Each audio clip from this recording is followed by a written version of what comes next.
Gum gum Ganesha ఈ movie review అయితే చూద్దాం. మన ఆనంద్ దేవరకొండ గారి ఫిలిం. సో ఓవరాల్ ఈ మూవీ అనేది నాకు ఎలా అనిపించింది అంటే బాగుంది భయ్యా, ఇది జస్ట్ ఓకే అనిపించింది. మరీ అంత హైప్ ఇచ్చే మూవీ అయితే కాదనిపించింది. ఎందుకంటే ఇది ఒక రొటీన్ స్టోరీయే. అంటే ఈ మూవీ చూసిన తర్వాత నాకు సామిరారా అనే ఫీలింగ్ గుర్తుకొచ్చింది. First of all movie story గురించి మాట్లాడుకుంటే మన హీరో వాళ్ళ ఫ్రెండ్ ఇద్దరు దొంగలు. సో వాళ్ళు ఏం చేద్దాం అనుకుంటే చిన్న చిన్న దొంగతనాలు చేస్తూ ఉంటారు. అయితే ఒకటేసారి పెద్ద దొంగతనం చేసేసి బాగా లైఫ్లో సెటిల్ కావాలరా అనే పాయింట్ థాట్ వచ్చినప్పుడు ఆ వినాయక చవితి అయితే దగ్గర పడుతుంది. సో ఆ టైంలో వాళ్ళు అనుకోకుండా వేరే వాళ్ళది డబ్బులు అనేది దొంగతనం చేస్తారు. అలా దొంగతనం చేసిన తర్వాత ఏం జరిగింది అనేది మూవీ స్టోరీ లైన్.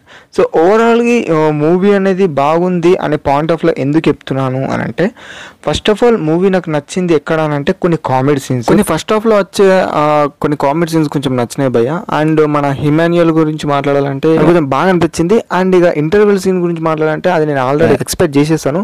అండ్ మన ప్రగతి గారి గురించి మాట్లాడాలంటే మన హీరోయిన్ ఈ మూవీలో లవ్ స్టోరీ లో గురించి మాట్లాడుకోవాలంటే అంత అనిపించలేదు, ఒక రొటీన్ వేలోనే అనిపించింది. అండ్ ఈ హీరోయిన్ గురించి మాట్లాడాలంటే మన పెద్ద కాపు వన్ లో ఉన్నది. సో ఆమె గురించి మీకు తెలుసో తెలియదు. సెకండ్ హాఫ్ విషయానికి వచ్చేసరికి అంతలా అనిపించలేదు. ఎందుకంటే లైక్ కొత్త క్యారెక్టర్స్ ని ఇంట్రొడ్యూస్ చేయడము, అసలు ఈ ప్రాబ్లమ్ లో ఎలా ఇరుక్కున్నారు వాళ్ళు, అండ్ ఆ తర్వాత ఇక క్లైమాక్స్ అనేది ఆటోమేటిక్ ఎక్స్పెక్ట్ చేసేస్తాము. అది చాలా మంది ఎక్స్పెక్ట్ చేసేస్తారు. సో ఓవరాల్ మూవీ అయితే ఈ వేలో అయితే ఉంటుంది.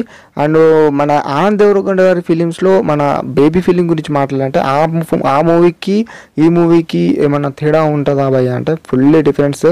అండ్ ఆ మూవీ ఒక రేంజ్ అంటే ఈ మూవీ అంతలా కాకపోవచ్చు. అండ్ ఈ మూవీ వేరే జోన్రా. సో ఆ పాయింట్ ఆఫ్ ఆలోచించుకోండి మీరు. పిచ్చిగా నచ్చేసాం అనుకుంటే ఒక సాంగ్ ఉంది చూడండి, ఆ సాంగ్ తప్ప నాకు మిగతా ఏమనిపించలేదు.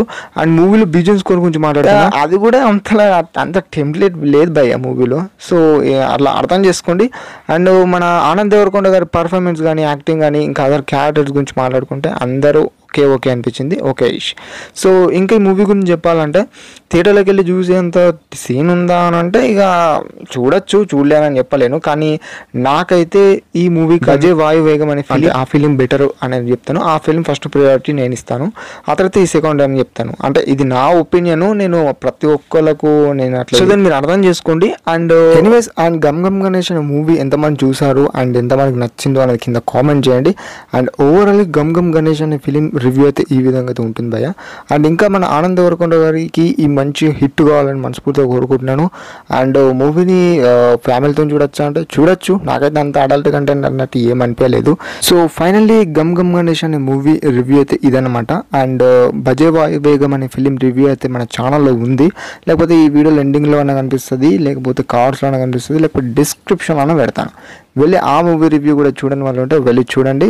అండ్ గ్యాంగ్స్ ఆఫ్ గోదావరి అనే ఫిలిం రివ్యూ కూడా వస్తుంది ఛానల్లో. సో ఎవరైనా కొత్త వాళ్ళు చూస్తున్నట్టయితే ఛానల్ని సబ్స్క్రైబ్ చేసుకోండి, కొంచెం లైక్ చేయండి వీడియోకి. And that's it about the video. And మళ్ళీ మరిన్ని మంచి వీడియోలో కలుసుకుందాం. మరి అంతవరకు సెలవు, బాబాయ్ అండ్ టాటా గైస్.